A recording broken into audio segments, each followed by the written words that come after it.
पहलगाम हमले पर लगातार आप लोग कार्रवाई करने की मांग कर रहे हैं, लेकिन फारूक अब्दुल्ला ने न्यूज 18 से बातचीत किया है। उन्होंने कहा है कि जो पाकिस्तान के लोगों को भेजा गया है वो अमानवीय है, जो वीजा कैंसिल करके भेजा गया। इसके अलावा जो आतंकवादियों के घर तोड़े गए वो भी गलत है। कैसे देख रहे हैं इन सब बयानों को? नहीं, आतंकवादी के घर न तोड़े जाएंगे तो क्या सब दिन हम ही ठीक है। आतंकवादी में हमारे देश में कौन कौन लोग इन्वॉल्व हैं ये अलग पार्ट है। बहुत सारी चीज, हर चीजों को अवसर नहीं बनाना चाहिए और राजनीति नहीं करनी चाहिए। आतंकवादी पर, उग्रवादियों पर भी राजनीति होगी तो फिर हम संविधान और लोकतंत्र की बात क्यों करते हैं? राहुल गांधी जी या देश में जब भी कभी इंदिरा गांधी ने चाइना को धमकाया, अमेरिका को धमकाया, बांग्लादेश को तोड़ा, सबके सपोर्ट थे। सभी लोग एक होते हैं, देश के सवाल पर सब एक होते हैं। राहुल गांधी जी ने तो साफ शब्दों में कहा कि आप सरकार के साथ होंगे, सरकार निर्णय ले। सरकार निर्णय लेने में सक्षम है। सरकार तो वीडियो जारी करती है। कभी आपने ऐसा देखा क्या? 3-3 सैनिक को बैठा करके सीडीएस और रक्षा मंत्री खुद, क्या मीनिंग था? आप इंटरनल बैठक कर रहे थे, क्या जरूरी है इसकी नुमाइश करना, दुनिया को बताना? आप कार्रवाई करिए। हर बात क्या आप पब्लिक डोमेन में हर बात को में शेर बनना जरूरी है? तो भारत की इंटरनल जो सिक्योरिटी है उस पर आप क्यों नहीं कुछ बोलते? क्यों एक्सेप्ट नहीं करते? आपने तो इस्तीफा ले लिया था शिवराज पाटिल से, आप क्यों नहीं इस्तीफा देते? ये जेम्स वार्ड कहाँ है? अजीत डोभाल जी। तो आप कह रहे हैं कि सरकार को भी, सरकार के मंत्रियों को भी इस्तीफा देना चाहिए, लेकिन फारूक अब्दुल्ला ये भी करे कि जो पाकिस्तान नागरिक जो वीजा कैंसिल करके भेजा गया वो भी अमानवीय है। वहां मैं देखिए, एक बात समझिए, जब देश के बीच करवाहट होती है तो उधर के इधर, इधर के उधर होते हैं। लेकिन जो लोग कई पुश्त यहाँ हैं, जिसका बेटा बेटी अब भारतीय है, वो तो नहीं जा रहे हैं ना। तो वो बिछड़ने का जो एक पारिवारिक है, वो भारत के विरोधी नहीं है। पाकिस्तानी हो भारत में, वो भारत के विरोधी नहीं है। भारत में रहने वाले लोग पहलगाम में या पुलवामा में जो आरडीएक्स आया, वो आरडीएक्स कहाँ का था, कहाँ से आया, क्या कनेक्शन था गुजरात का, क्या कनेक्शन था बम ब्लास्ट का जो जिसमें ये लोग फंसी थी प्रज्ञा ठाकुर से? यानी आप समझिए, 6 सालों के अंदर आपने आज तक ये नहीं बता पाया कि वो 3 क्विंटल कहाँ से आया। पप्पू जी, मतलब आप उस फैसले को सही मानते हैं, भेजना वीजा कैंसिल करके, या गलत? नहीं, पाकिस्तानी नागरिकों को मैंने पहले आपको कहा कि जब 2 देशों के बीच में या 2 समुदाय के बीच में, 2 समाज के बीच में कहीं भी गृह युद्ध की स्थिति या सामाजिक तनाव होता है तो लोग अपने अपने मोहल्ले चले जाते हैं, अपने चले जाते हैं। आप वो गए, लेकिन वो क्या भारत विरोधी थे? एक, जैसे आप पानी रोक दिए, कह रहे पानी कभी इस जन्म में रोक पाएगा ना? पानी रोकने की व्यवस्था है, ना रोकेगा तो हम बर्बाद हो जाएंगे। 10 बार हमले हुए, 12 बार, 10 बार आप पानी रोक चुके, तो मैं ऐसा कर भैया, देश चाह रही है कि आप आतंकवादियों की जगह को खत्म करो, आतंकवादी को खत्म करो, कार्रवाई करो, आप कह रहे हैं। लेकिन एक सवाल आपसे राजनीतिक मसले पर भी पूछूंगा।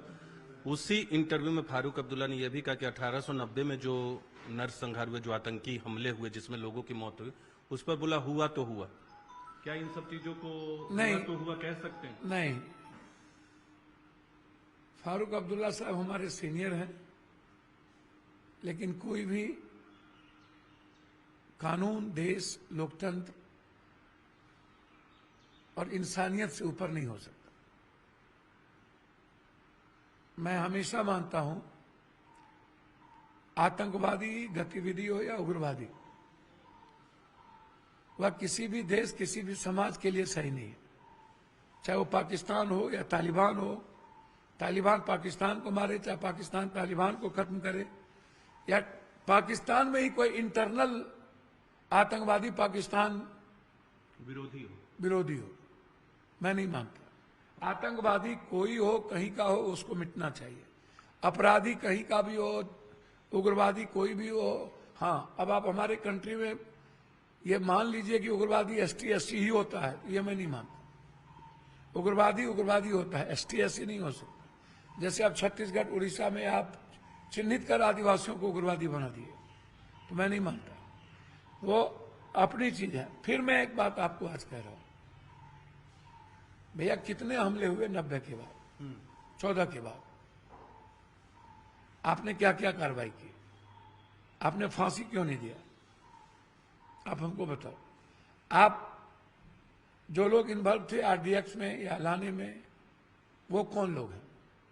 पहलगाम के पहले इंटरनल सिक्योरिटी का क्या हुआ? 1.5 महीने के बाद, 1 महीने के बाद केदारनाथ जाने का रास्ता था, एक भी सुरक्षा नहीं थी। ऊपर जाने के रास्ते नहीं थे, एक भी सुरक्षा नहीं थी। हमारे CRPF, हमारे सेना को कोई पता नहीं था। फिर किसने इसको खोला? 2000-4000 आदमी घूम रहे हैं और एक सिपाही तक तैनात ना हो, तो हम जिम्मेदारी क्यों नहीं लेते? हम इस्तीफा क्यों नहीं देते? हम क्यों नहीं कहते कि इतने जो हमले हुए हैं, आप हर चीजों को अवसर क्यों बनाते हो? हर चीजों को हिंदू मुसलमान क्यों करते हो? हर चीजों को आप, सारे देश और परिवार के लोगों ने कहा कि हमें कश्मीरियों ने बचाया, हमें घोड़ा वालों ने बचाया। लाल चौक से लाखों आदमी कश्मीर के खिलाफ नारा बुलंद करते गए। जमा मस्जिद में इसकी निंदा हुई।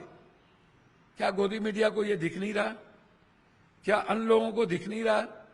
क्या गोदी मीडिया को नहीं दिख रहा है कि हम कितने दिन हो गए आज तक एक आतंकवादी को हम खत्म नहीं कर पाए?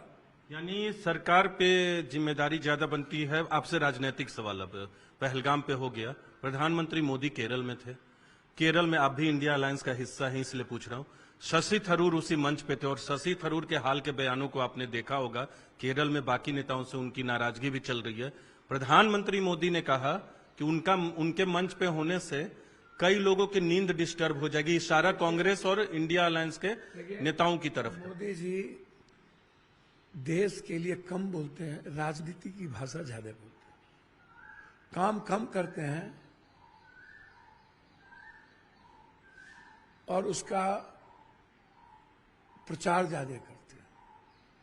काम करते तो आज देश की इकोनॉमी का, नोट करेंसी का, शेयर मार्केट का, डॉलर का इतना बुरा हाल होता, किसान का, बेरोजगारी का। एक भी फैक्ट्री हमारे पास नहीं आता। दुनिया का कोई कंट्री आपको सपोर्ट करने को इतनी बड़ी घटना के बाद नहीं है। रूस आंख उड़ाड़े हुए है, अमेरिका रूस के इशारे पे चलता है। आप उठा करके देखो, हम इजराइल हैं क्या? हम चाइना और अमेरिका हैं? चाइना से आप लड़ पाए? चाइना की बात कर पाए? मोदी जी हमेशा हर मंच को नॉन सीरियस बना देते हैं। आज वो केरल गए थे, जब PM है तो लोग जाएंगे, CM भी तो थे। सिर्फ शशि थरूर जी की बात क्यों हो रही है? उनकी लोकसभा होंगे तो क्या कहेंगे कि कम्युनिस्ट के CM बिक गए? इस जन्म में कम्युनिस्ट, वामपंथ कभी बीजेपी की आइडियोलॉजी को मर जाना पसंद करेगा? कभी वामपंथ एक्सेप्ट करेगा? आप पहले बताओ, क्या ये संघीय व्यवस्था में जहां उसको मोदी जी को ये भाषा सही नहीं लगी? मोदी जी वहां विकास के लिए गए थे, राजनीति करने नहीं गए थे। उनको नहीं बोलना चाहिए था। भैया हर चीजों में आप हमको एक बात बताओ ना। आज राहुल गांधी कह रहे हैं कि मैं आपके साथ हूं। राहुल गांधी कह रहे हैं कि जनगणना को आप करा, ये जुमलेबाजी मत करो पानी की तरह। जनगणना में जाति का संख्या नहीं गिनना है, साझेदारी, भागीदारी, हिस्सेदारी और जिसकी जितनी जनसंख्या उतनी भागीदारी करनी है, उसको शेयर दो और तेलंगाना पर तर्ज पर दो। तो आज राहुल गांधी आपको आपके साथ खड़े हो रहे हैं। राहुल गांधी आपको कह रहे हैं कि आप लड़ो, आपकी आलोचना नहीं कर रहे हैं और आप हल्का बना दिए। इतना नॉन सीरियस बात देश का PM हमेशा तो ये करते ही है, कभी जेवर, कभी गाय गोरू, छिपकली, कब्रिस्तान, हमेशा तो आप करते ही हो, 24 घंटा करते हो। आतंकवादियों के सवाल पर तो हिंदू मुसलमान मत करो, आतंकवादियों के सवाल पर तो अफसर को मत ढूंढो, आतंकवादियों के सवाल पर तो राजनीति ना करो, बिहार में जाकर के राजनीति ना करो। तो इसीलिए मेरा मानना है कि राहुल गांधी को कभी दर्द नहीं होगा। राहुल गांधी जी ने पहले ही कह दिया है, मैं जानता हूं कांग्रेस के बहुत सारे लोग आज के डेट में अपने दौलत, अपने पाप और कुकर्म को, जो पाप विदेश में देश में लोग करते हैं, उसको ढकने के लिए सीबीआई ईडी के डर से, अमित शाह जी के खौफ से वो मोदी करते हैं। राहुल गांधी जी अस्वस्थ हैं। राहुल गांधी, प्रियंका गांधी जी इस जन्म में क्या 100 जन्म में जितना यातना, जितना अपमान कर लो, उन्होंने कहा ही तो था, आप गाली दो, हमारे बाप को दो, हमारे को दो, लेकिन मेरा जो निर्णय है करा के रहूंगा, जाति तो कराऊंगा। तो सरकार का फैसला बिल्कुल जुमलेबाजी है, आप देख लेना, सही नहीं होगी। ये एक तरफ से डाइवर्ट करने की पहलगाम की चीजें हैं। ये कमजोर हैं, ये कभी कुछ कर नहीं सकते और करने की स्थिति में नहीं है, और दुनिया इसको करने नहीं देगी। और खास तौर पर तोता की जान कहां फंसी? तो डोभाल जी में। सरकार की जान डोभाल जी में फंसी हुई है। डोभाल जी के निर्णय के बगैर कुछ नहीं हो सकता, इसको आप समझ लीजिए। तो इसीलिए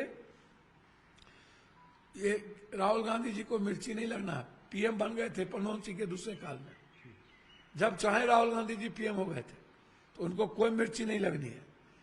जिनको ज्यादा डर सता रहा है, कमजोर आदमी ही इस तरह की बात करता है। मजबूत आदमी कभी भी किसी की आलोचना नहीं करेगा, किसी को डराएगा नहीं।